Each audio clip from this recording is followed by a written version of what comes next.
Okay, and I think we are live. Yeah, Okay. someone's in the chat, please. All right. All right. Welcome to this No, week's. we're not. We're not. Wait. Oh shoot. Should be.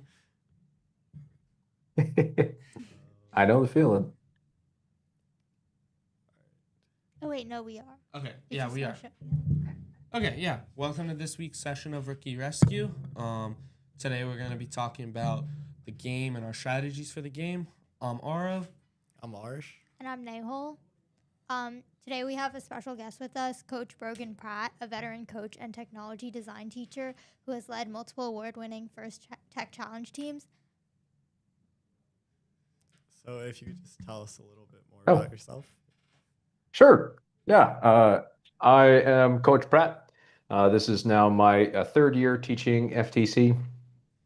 Or I guess officially being a coach of FTC out in the Netherlands Benelux region. So that is the Netherlands, Luxembourg, and Belgium. But it includes some other places.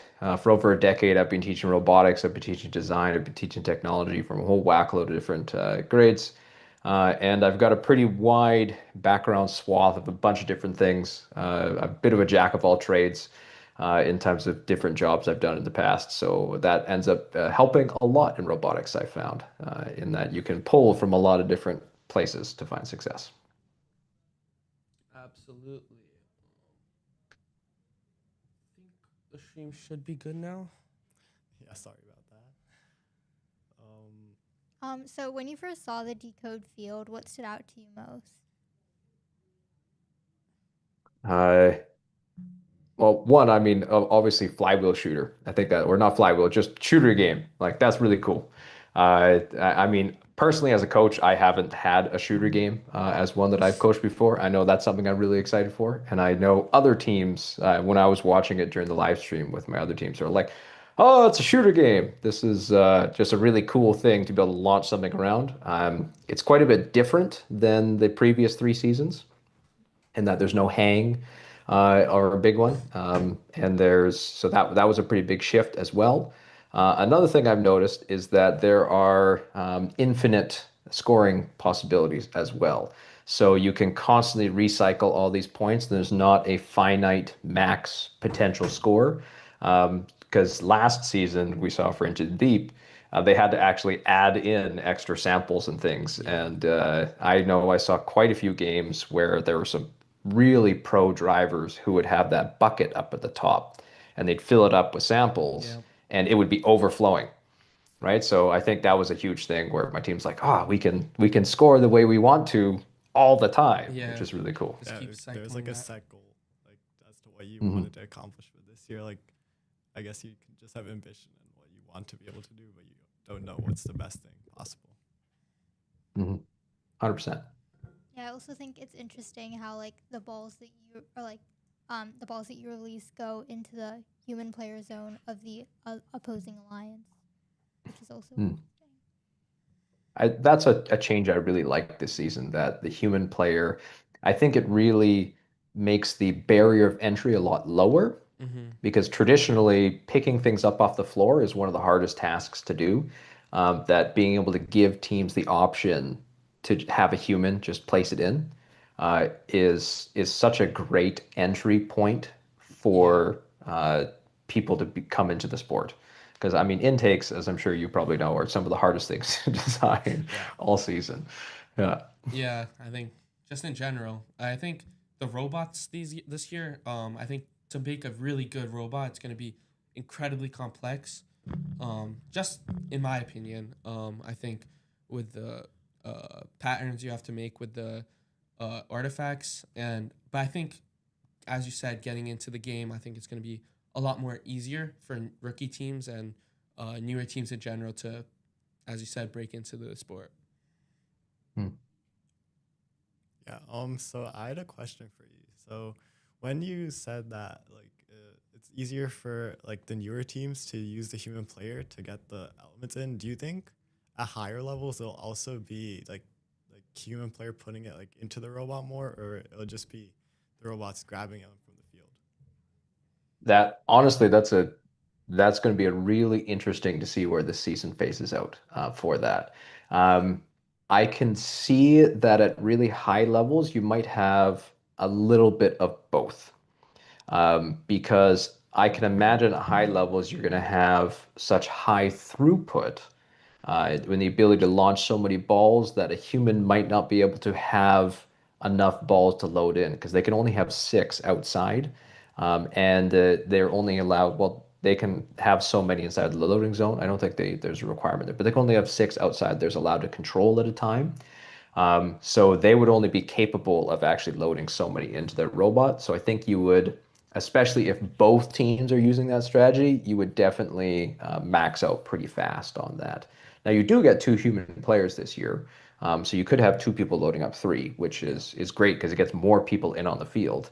So I definitely think you're going to see some human player elements, especially when these balls are random, right? Like they're going to be flying all around the field like crazy this season. So I think just out of necessity, you're probably going to see some smart teams be like, oh, there's a whole bunch bunched up at the back. We should probably go back and get a human player to load some in because it'll be faster than, us intaking them in the back Yeah. instead of having to pivot our robot around or what have you. I think it'll be interesting seeing how teams will like kind of control each color because for the end game and the autonomous, like you have to make the patterns again. So kind of seeing where like there's only a limited amount of green. I think it was 12 green. So you want to always make sure that you have a green to put for your pattern. Yeah, you only need three though to be able to have that success.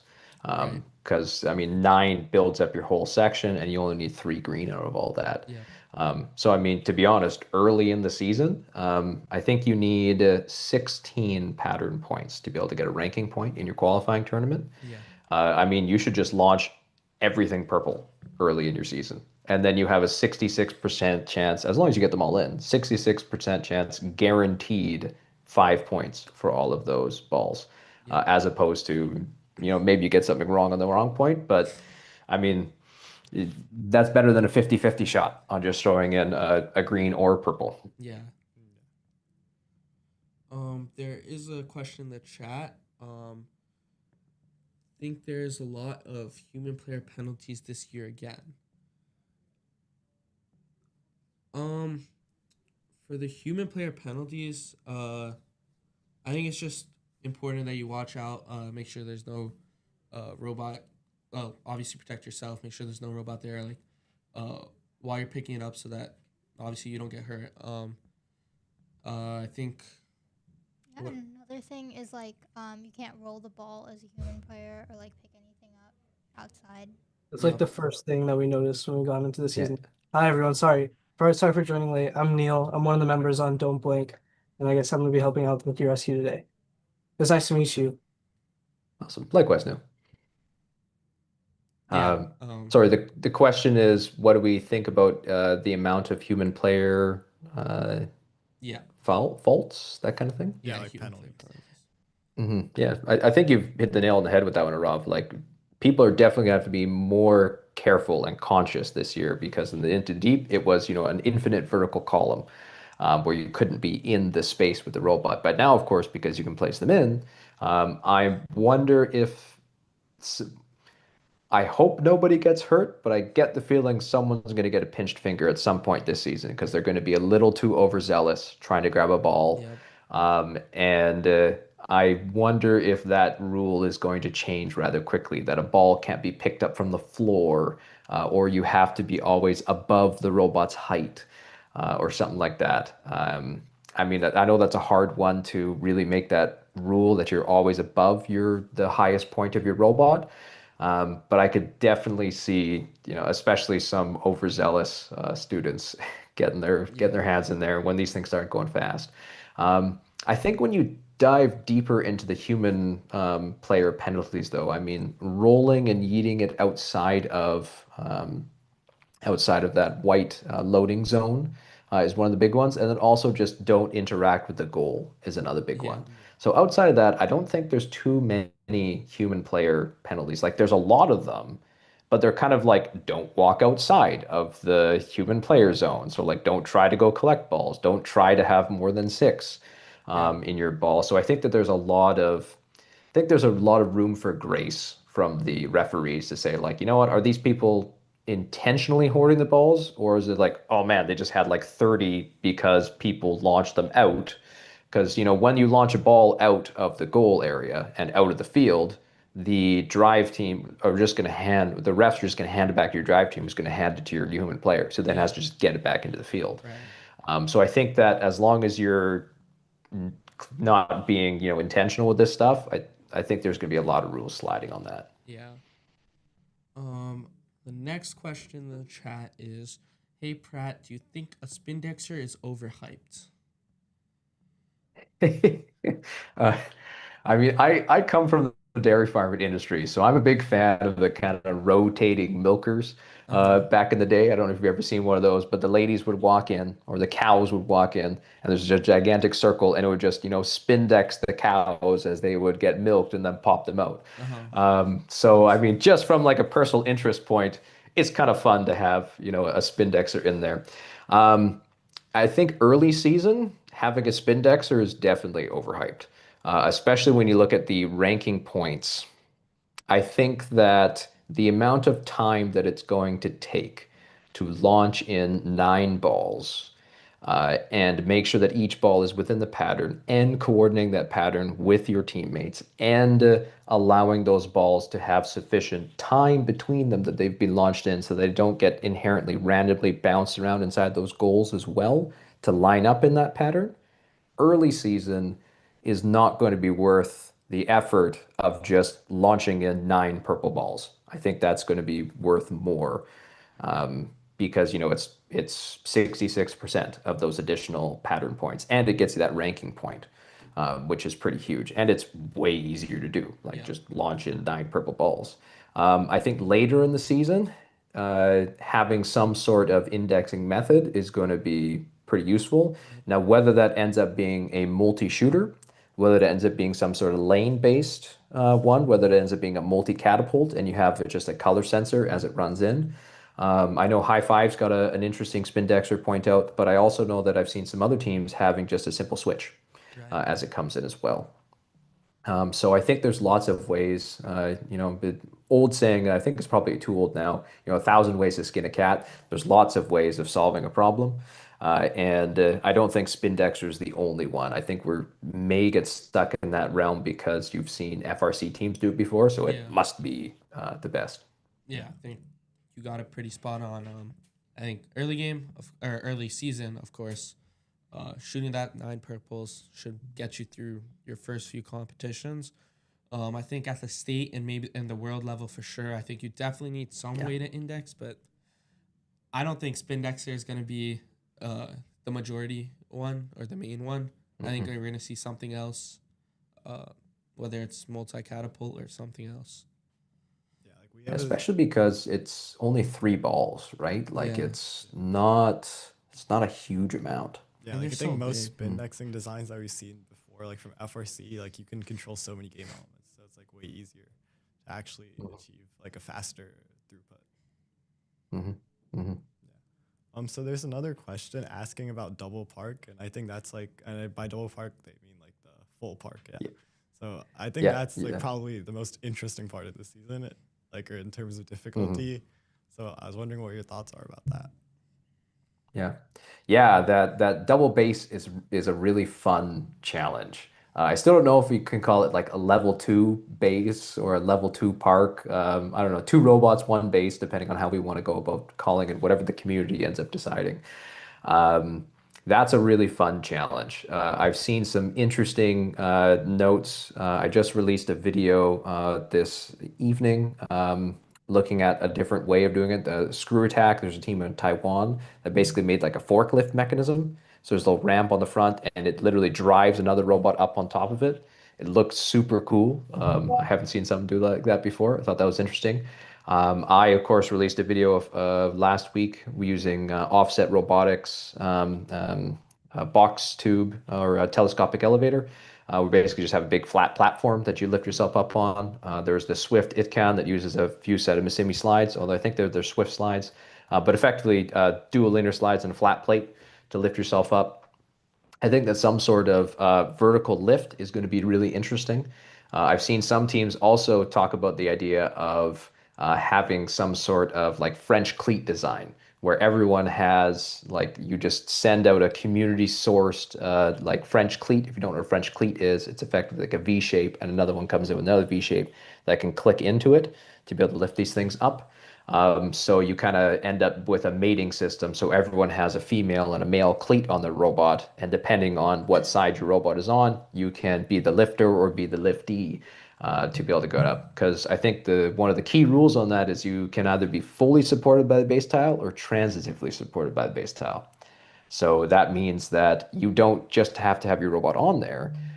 You could also be on top of another person's robot, and that would count as being supported.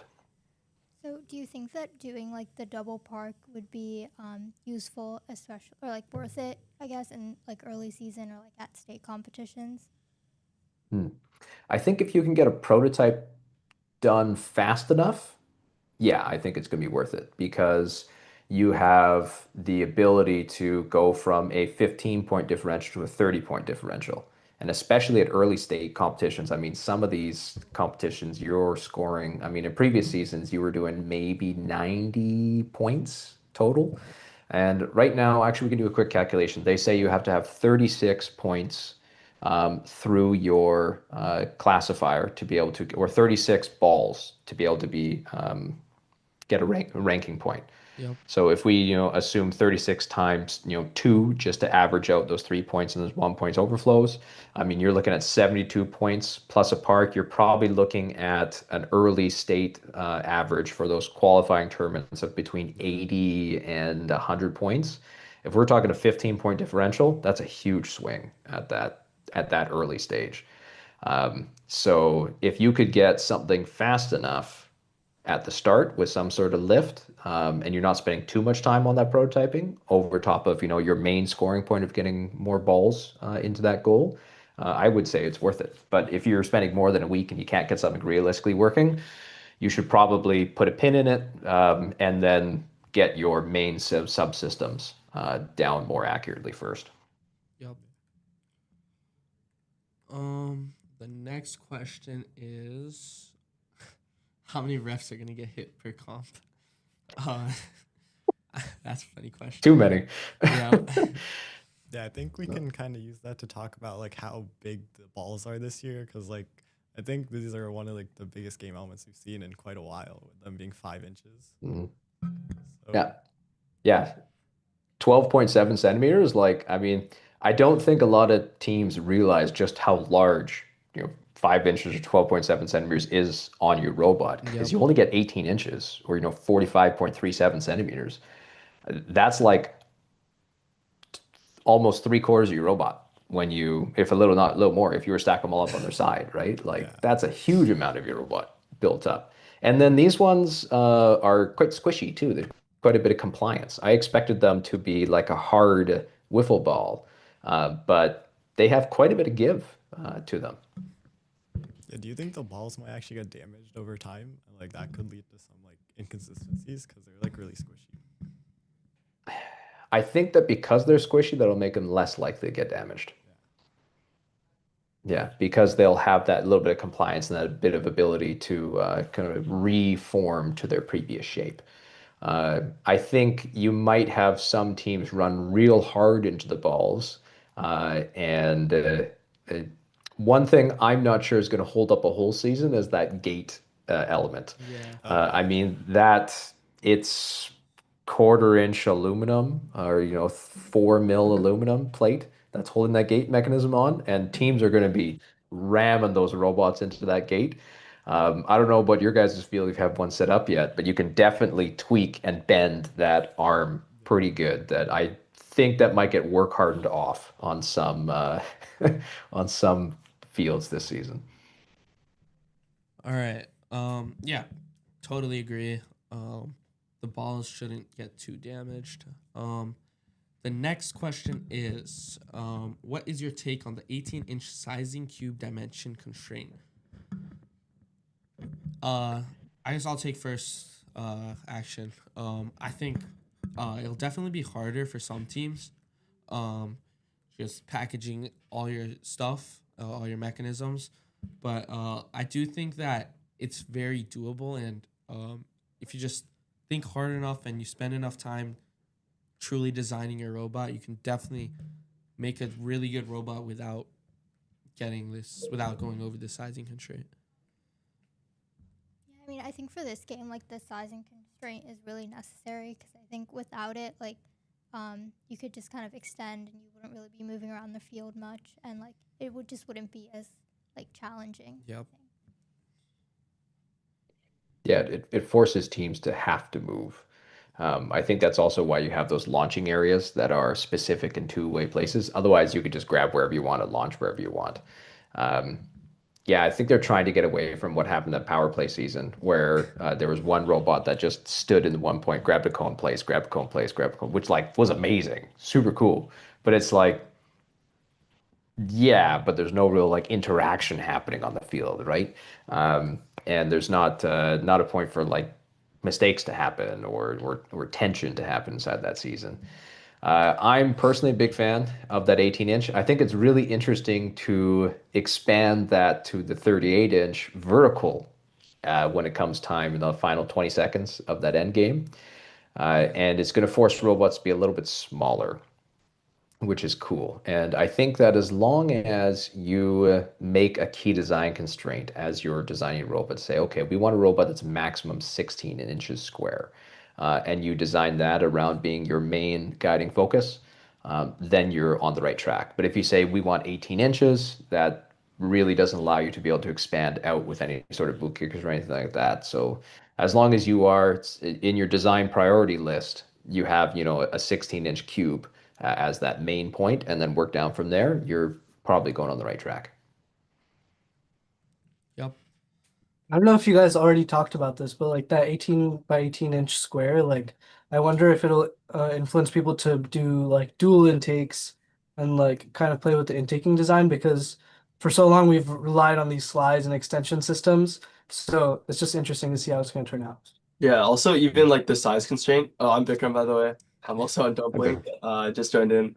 Also like I feel like this year, especially with the size constraint, there's like really nothing other than like that strict 18 by 18 inch, while like other games like Center Stage and like Freight Frenzy, you always have like something that's blocking you off. So they're like encouraging teams to make smaller robots. But this year it's like there's a lot of freedom, which I think is pretty unique. Mhm. Yeah, it's going to be interesting to see on that as well, on that size constraint. It's going to make robots a little bit lighter, but is a light robot really what you want this season? And I think we might see a resurgence of tank drive and West Coast or drop center drives being legitimate inside of FTC again, which is kind of cool. I know you've also seen teams start to do swerve drive as well, but that's really complex for a lot of teams. Like I know not only is the mechanics complex, whether you decide to do a coaxial swerve or a differential swerve drive, but then also program that all together to work is, oh man, that's a hard road to climb. So I think that having a tank drive to be able to play a little more defense is going to be pretty cool this season. Yeah, I think with this game, there's going to be a lot of different drivetrain types rather than just seeing mechanism drives literally everywhere. With the few swerves, I think last year, I don't think we saw many tank drives or many Kiwi drives or anything like that. But I think we'll definitely see more unique drivetrains this year. Mhm. All right. The next question is,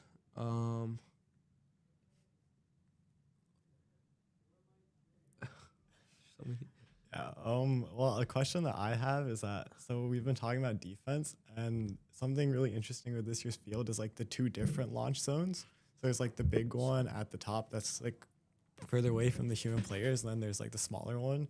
So do you think the game will be more focused on like the smaller one, and there'll be a lot of fighting over it, or do you think it's just more worth it to just try and be faster and go to the bigger one where it's a lot easier to score from? Hmm. Well, you're almost going to have to be able to use both. Well, if you want to be competitive, I suppose I should Yeah. say.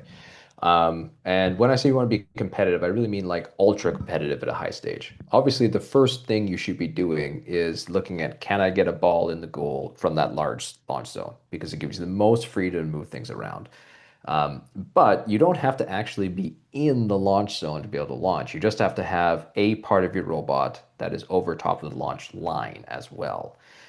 So that gives you a lot more freedom there. So you could definitely have two robots launching from that launch zone in the back. Like you could definitely fit in there.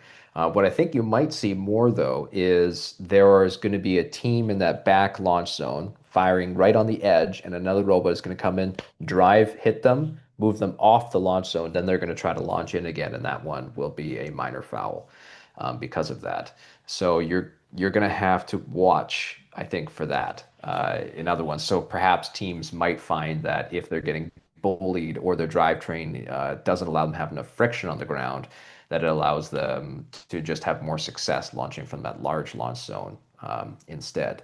And also, I mean, it takes a lot more power to launch up from that back zone as well.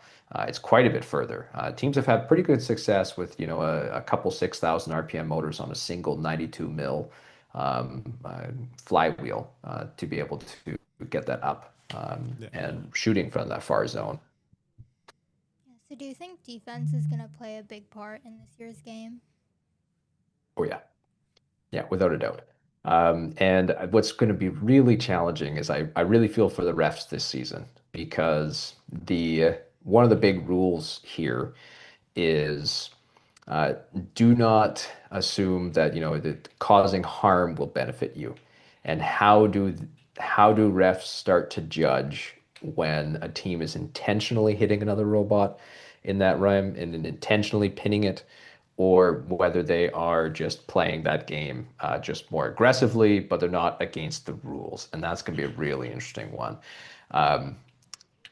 Especially because pinning is legal this year, right? Like you can hold a robot in place for up to, I think it's a 3-second count or a 2-second count. I'm not sure off the top of my head.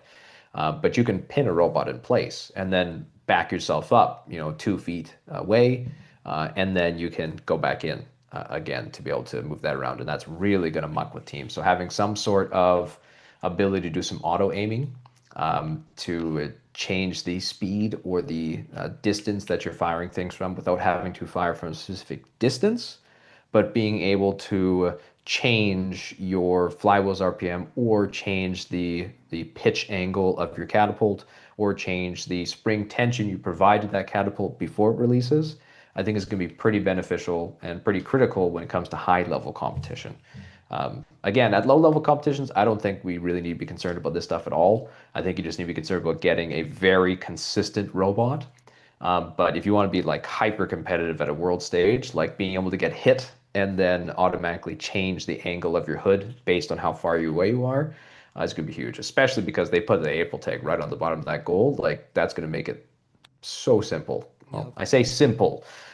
Simple, not easy to be able to track your distance. Yeah, I think, as you said, definitely some sort of auto line is going to be crucial for this game. With the amount of, I think there's, in my opinion, I think there's going to be a lot of defense, a lot of pushing. So that auto line the auto line shooter should hopefully help you a lot. Yeah. Anything else before we go on to the next question? All right. The next question is, would you recommend that rookie teams should add an intake? By intake, if you meant like a spinny intake, maybe they mean like one that can pick up off the ground rather than the human player. So. Yeah. Mm-hmm. Mm-hmm. I think you have to design your robot in such a way that what gets me the most points. You always got to think about what is my shining light for the season. And you win by getting more points. And how do you score points this season? You get the ball into the goal. Right. So you don't get points by picking the ball up off the floor. And if you have a really consistent way of getting that ball into the goal, that's more important than being able to pick something up off the floor. So the amount of time that you spend, especially as a rookie team, designing an intake to pick something up off the floor and then transferring it as well to your outtake position, is likely not worth it over getting a shooter that is bang on consistent. Because yeah, you'll slow down your cycle times to have to go back to the human player and forward, back to human player and forward. But if you're really consistent, you don't have to spend that time picking up another ball and launching it if you know you only have a 60 or 70% chance of getting that ball in every single time. So always going back to that shining light of what gets me most points, scoring points in the goal, and then maybe, that level two park. And then after I have that, double base, then I can start thinking about actually intaking some things off of the ground, Yeah, also a nice depending thing on about what you do. like being able to like use a human player a lot, I think, is that you can like manually index. So like especially in end game, it'll be really useful because the robot doesn't have to worry about any of that. Mhm. Yeah, especially in the teleop section. I mean, you Yeah. can't manually index in the auto section, but for the teleop, I mean, provided you can get, in the last 30 seconds and you really need that ranking point, that's an excellent way of like, that your team is already down and that you might not be able to win this match, but you can definitely get yourself a ranking point for that artifacts just by lining up, 6 of those correct. And then even in the end, you could just throw the last 3 purple in, or whatever have you. That would really be a huge, and that's a great point. Yeah, I agree. The next question is, what extent do you think software will be used for? April tags. I mean, in my opinion, one of the big goals of FIRST is, well, one, it's to inspire people for, robotics and science and technology. Right. But another one is to prepare future engineers for what the next frontier of robotics is. And one of the big frontiers in robotics industry right now is computer vision and camera vision. So I think we're going to see more and more and more computer vision coming in as seasons go by, especially this year. I think that's why there's such a heavy focus on April tags. I love that they brought back randomization at the start of auto Yeah. because it forces programmers to actually take outside data, track it, and then use it.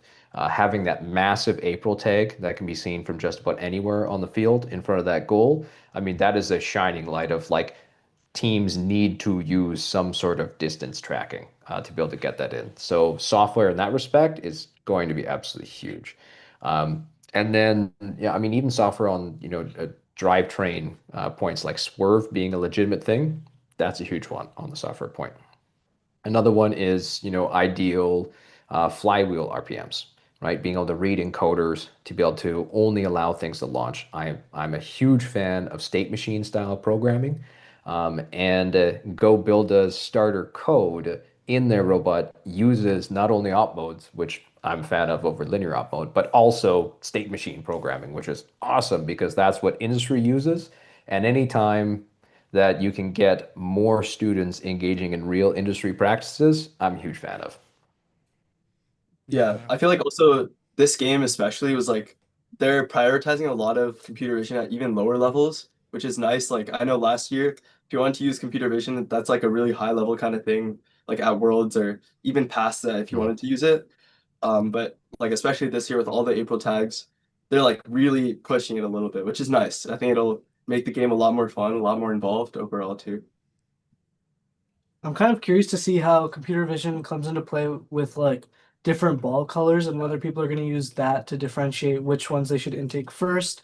And then like also just like how it's going to work all inside the robot. Like just figuring out the sequences for the probably complex indexing that we're going to see throughout the season is like pretty crazy.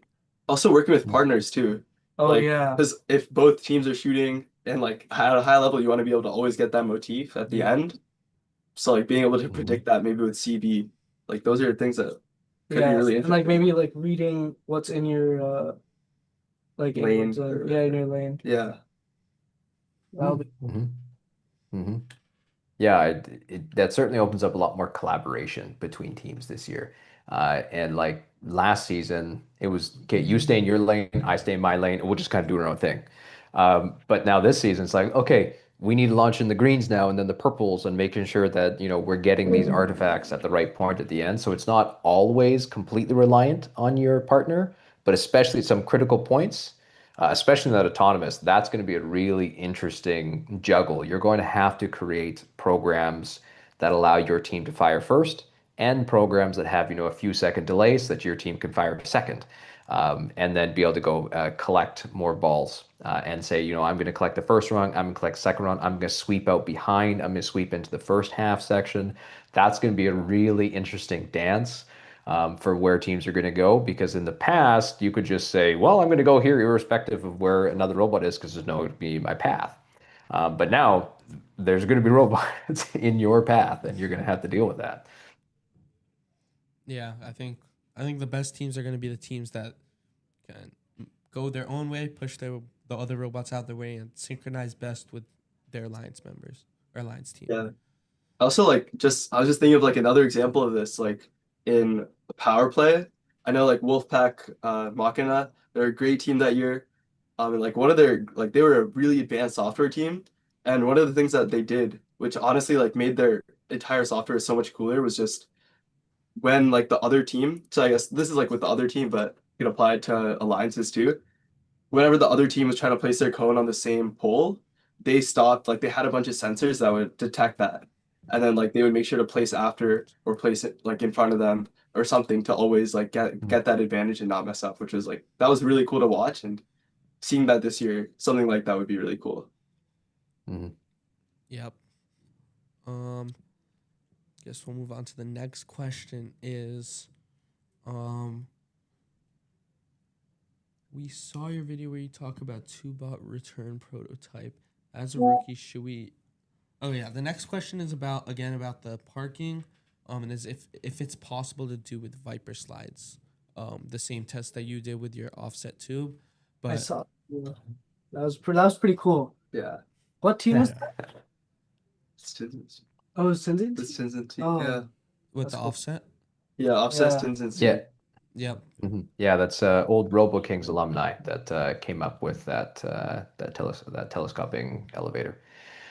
You could definitely use Viper slides or Misumi slides. I think we've seen that Swift is using their slides, or it can, has two parallel slides in the center. So these things can definitely lift a lot of weight. I mean, I've done a lot of testing on Misumi slides for how much weight that they can lift. I know that, Misumi slides can support upwards of 20 kilograms to be able to lift themselves up on a dual set system. So that's like 45-ish pounds, and if not, probably more, because that was up to about 1 meter in height, and you definitely wouldn't have to get up 3 feet. Yeah. Or 3.3 feet. So you can definitely do that with Viper slides as well. I would definitely imagine you'd probably just have to torque up a little more. One thing you're going to have to watch on that is belt slippage. So I do have a tutorial on how you can add idler bearings on the back of that. So effectively you can have your pulley and you add in another bearing on this side to be able to tension those belts on top so that you don't slip and skip. Yeah. Because you're going to get a lot of teeth skipping, especially on GT2 timing belt. It's quite small teeth. So slides are definitely doable. You won't be able to cantilever it like you will with a telescopic tube. But I think that a telescopic elevator of some port, be it a telescoping tube or be it linear slides, is a strong method for being able to lift your robot up this season. Yeah. I totally agree. I think you might be able to get away with it for Viper slides. I think any sort of slides or any sort of lift system should get you up as long as you have enough torque in it. Yeah. And then again, as you said, belt slippage is, if you're using that much torque, it's going to be huge. And tensioning it like you do in your YouTube video would, I think, help that, and make it more reliable. For the next question, it is, which mistakes do you think will come up most during autonomous? That is a good question. Trying to go for patterns and then teams launching at the exact same time. Yeah. because most teams are going to design autonomous routines to launch right away. So you're just going to have 6 balls launch in right away. And if you haven't designed your autonomous to have a little bit of a delay so the other team can fire their 3 in first before you fire yours, that's going to cause some issues. So having 3 purple balls at the start might even be beneficial if you're on that lower rank section. Obviously, when you get up hyper competitive, you do have to start indexing. You're also going to need some sort of indexing on your robot because the randomize happens once the 3 balls are in your robot, not the other way around. Yeah. So that's one thing I think a lot of teams aren't thinking of yet, at least. And then I am also concerned that I could see teams crossing that middle line in the autonomous time when they're trying to leave that launch line. Because that's priority number one in autonomous, is not necessarily getting balls in, but leaving the launch zone line. Because that gets you more ranking points. Because that is 3 points there. If your other partner does it, that's 6. And then you just need one person to get fully based, or 2 robots partly based at the end. And that's a ranking point, especially the qualifying tournaments, which would be pretty big. And then, robot pathing, as I was talking about earlier. I could definitely see robots colliding with each other during autonomous if you're not saying. And I think because, and I think they've set it up intelligently in that you have one tile is the sticks with the 3 balls lined up. Then you have a second tile in the middle, and you have a third tile on the outside. So that allows you to have 2 sort of tile lanes that robots can freely move in between. So I think if you design your autonomous to be, in the middle tile lane or the far tile lane and not crossing in between them, that you can have, alliance-friendly autonomous routines. Yeah, I think it'll be funny or interesting to see how much, if any, if like the balls will hit each other midair. I think that'll be a pretty Mm, cool thing to see if it happens. But obviously, yeah. you want to not make that happen. Yeah, also like later there might be like some sort of community standard where like this robot goes in this lane and the other robot goes in the other lane or something too.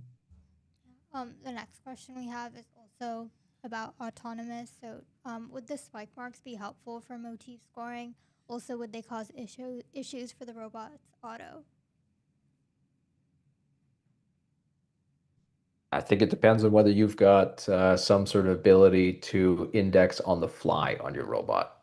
Yeah. And I think that, the more we talk about this now at really high competitive levels, you're going to have some sort of indexing ability on the robot. Yeah. Because if you want to get that pattern, there's only 3 pattern lines set up. So that only gives you the option for, if you want to get full pattern points, one preloaded robot, a second preloaded robot that has the 3 combinations on there and the ability to index the ones that they want, and then be able to go pick up another 3. Um, then you don't have to choose the specific 3 in a row that you want. So whether that is a Spindexer that only kicks up 1 at a time, whether that's some sort of switch, whether that's some sort of dual launcher, or even a triple catapult launcher where you just have 3 balls in there and a color sensor on each one, Yeah. or a color sensor that then tells you which launcher this one's going to go to. And it won't actually be as complex as teams are thinking, because you don't really need to, all you need to do is be able to only check 2 of the 3 balls, for the most part.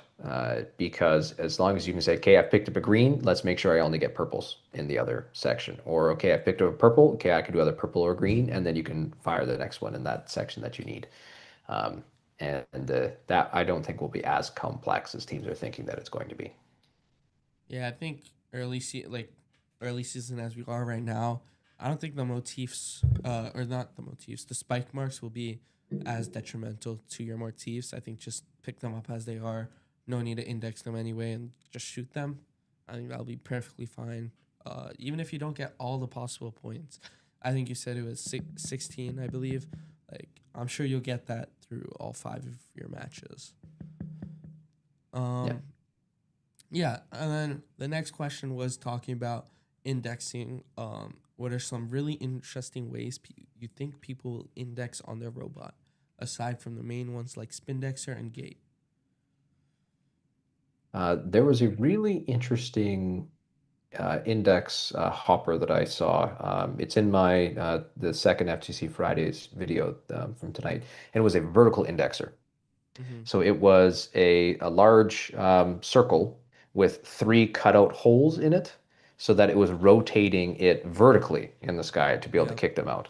And while it's a first prototype and I don't think it worked all that well, it does give that ability to, okay, I can have vertical based indexers as opposed to just keeping them all in a line or keeping them in diagonal, because I think that's going to hold some teams up to think about that. Even just simple brush systems or even like a gate could be a really simple one where you have like I don't know, like two channels on your robot that's able to go down, and it just chooses which channel. Once you have a green or a purple going down, whichever channel you want, that fires down. And then if you have, a dual firing system, then you have like one button that fires the purple one and one button that fires the green one, irrespective of whether the left shooter is always green. It doesn't have to be that way. It could just be, one button fires whichever shooter happens to have the green one loaded inside of it. Yeah, I think honestly, I think it's really early in the season to kind of predict what teams will do. hmm I think there's so many ways you can do this, and I think it really just depends on a team's expertise and how they think about it, and if they think that horizontal indexing or linear indexing or just a brush and a gate would work. Like it just depends on what they think that they can build and design. Yeah, I definitely think as the season progresses, we'll see a lot more interesting ways of kind of indexing the greens and the purples. Yeah, and I think teams would really benefit from looking at industrial automation, Yeah. especially food automations here, because they have been indexing things for decades, and there are millions of ways that machines that have been able to index things. That being able to look at the food industry would be a great way. Awesome old videos called "How It's Made" is a great way to find inspiration on that. Yeah, for sure. I think in general, just there's a lot of real world applications I'm sure you can find, and just looking at those mechanisms. Like you mentioned the cow thing before, that was interesting. Yeah. Yeah, I Uh-huh. think just like the biggest part or the biggest like problem that we had when thinking about indexing is like how big the balls are and like allocating space. Because like if you have like for example two channels like right with your gate, that means that it's already like 10 inches wide with the indexer. So like that's a lot of space you're giving up. So I think having your priorities between like what you want in your robot is really important. Well, again, that's where the verticality comes into play, right? Because you could definitely have things on an offset level as well. And that's also maybe a benefit of Catapult, because a Catapult, you can store it in the final release section. Yeah. Whereas if you're using a flywheel, you need to have some sort of extra waiting point before you can get it in. Yeah. If there are any questions in the chat, please put them. Or if you have any other questions, did we miss any? I feel like we covered everything. Okay. One thing that I was wondering more so is kind of what you do in autonomous. Like I know like we talked about this earlier, the infinite scoring potentials. I was wondering whether you think it'd be better to keep going fast, like keep cycling as fast as you can, or if it'd be better if you spent time like index as we were talking about indexing your patterns and seeing if you can get the motifs slower, but actually get the right pattern. Hmm. That one's going to be really interesting as the season starts to shape out. And I think it depends on how high your throughput can be. Um, Presently, first thinks that the throughput's not going to be crazy high at the qualifying tournament level, because you need to have 36 artifacts through the classifier, Yeah. whether they are overflow or classified, um, in the entire match, in the 2.5 minutes. So that means on average, each robot needs to be scoring one artifact every 8 seconds. which is not a lot of time. Or sorry, that's a ton of time in between each one. So it depends on how high that throughput is for some of these. And if you and I could imagine a world when in rather high caliber play that you're launching three, going collecting three from the base, launching another three, opening that gate, and then grabbing another three for that autonomous. However, the issue with that is we end up with randomization of the balls as they come out of that ramp. So if you take too many out of that classifier and they come down, you don't know where the balls are going to be. Yeah. So you're going to have to be able to locate those extra balls outside of that gate and make sure your partner is not doing the same thing. So you're not running into the partner as well. And that's when things get really complex on a software level. So I could see that, super high level may have some of that, but at just first shot out here, it seems to be that it would make the most sense to classify everything and then go for, just random intake, running into the wall, see if you can pick something up, verify you've grabbed something, and then going back and launching it. Would probably get you more of a points differential because you've got 3 points in a classified plus an additional 2 if it's in a pattern. So you're looking at 3 times 9, 27 versus 3 times 5, 45 points on a fully pattern point. So you'd have to launch an additional what? You'd have to launch an additional 7 artifacts to be able to match what a fully proper patterned one would be. I'm not sure. Yeah. Or, maybe there's an interesting meta that pops up where one robot stays near the goal and the other robot stays near the gate in autonomous and they open it, they grab them and they feed them, they launch them towards the other robot. Yeah, just So you have like a lane shooter almost, right? Yeah, especially in like a ELMs type situation. I think it'd be really interesting to see some feeding. Yeah, right. Like you might have a feeder style robot in autonomous, and you may have some teams that are at the same school doing some strategies like that. Yeah. I think that'd be really interesting to see. Also, that would be so cool. Like, could you imagine seeing that? Like, that would just be like, wow, those guys are dialed in, man, dialed in. Feeding them. Yeah, yeah. Yeah. So there's a question in the chat that's really interesting. I think it's asking about if some teams should switch because some of the starter bots are tank drive, so they're asking if they think they should switch to Mechanom, and the chat is specifically asking about the Rev starter bot. Mm-hmm. That's also an interesting one because I think it depends on how much defense is played in your season and in your area. I would imagine that at the start, having a strafer chassis is probably going to be beneficial because unless you have some way of pivoting your turret or pivoting your catapult on some sort of lazy Susan bearing or something like that, or a large rack and pinion kind of style gear, you're going to have a hard time pivoting a tank chassis to be accurate for what it is you want, unless you do something like a West Coast drive. A drop centered tank chassis would be legitimate. Yeah. But you'd also, if you're going to have that pivot, you'd also need to be able to have some sort of auto adjusting range. So if I were to think of my hierarchy of ease of use, I mean, tank drive is obviously the easiest thing to get up and off the running.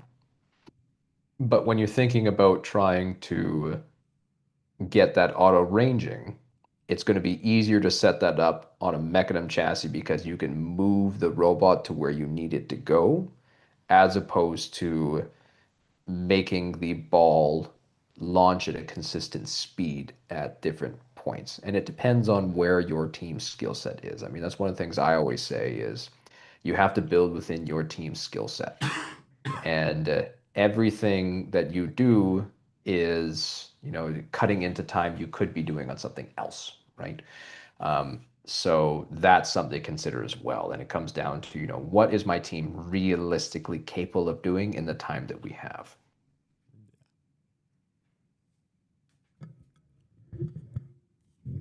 Yeah, I think definitely back in the wheels have been dominant in the past. Um, so I think that's what teams generally want to stick to. And I think the person icing it probably wants to stick to it as well, or maybe like Mhm. is seen it in other seasons.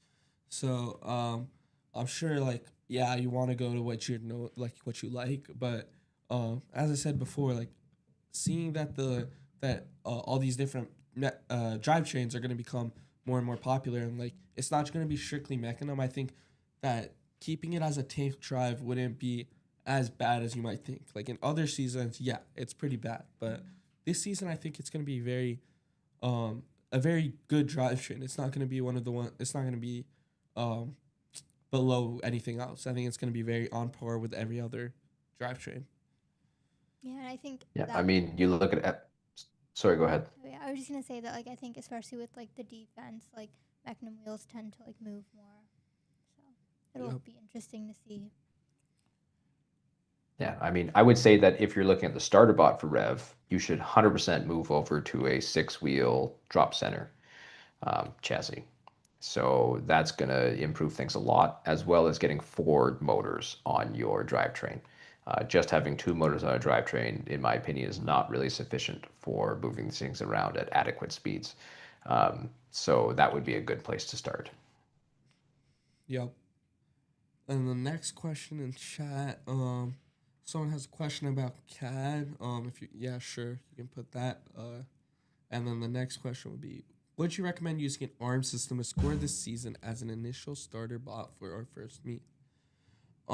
If by ARM system you meant catapult, I think it'd definitely be uh, a good shooter or a good launch mechanism. What do you think?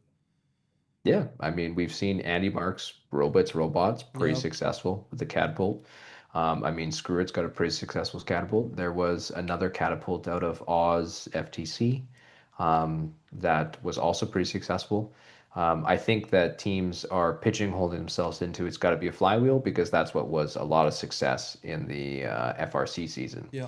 But one of the reasons I was so successful in the FRC season was volume.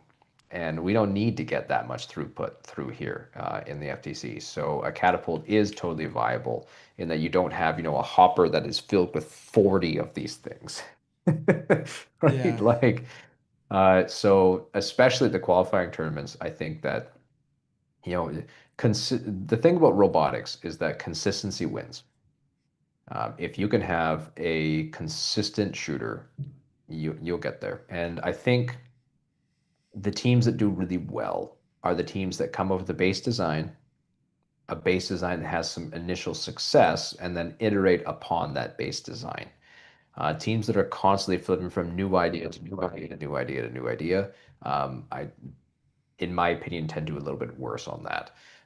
In that they're not necessarily iterating upon that design. So when you look at this world stage, I mean, even last season, teams were successful with claw intakes. Teams were successful with active intakes. Teams were successful with compliant wheels. They were successful with boot kickers. They were successful with large claws, small claws, vertical claws, claws with differentials on them. And the reality is, at the end of the day, it came down to which teams had iterated really well and which teams had given their programmers sufficient time to have automated based systems for the drivers, and Mm-hmm. which teams had given their drivers lots of practice time to be able to make sure that the consistency ended up winning in the end. Yeah, I think general saying is if it works, it works. Doesn't matter how bad it looks or how bad you think it is. If it works, it works. Yeah.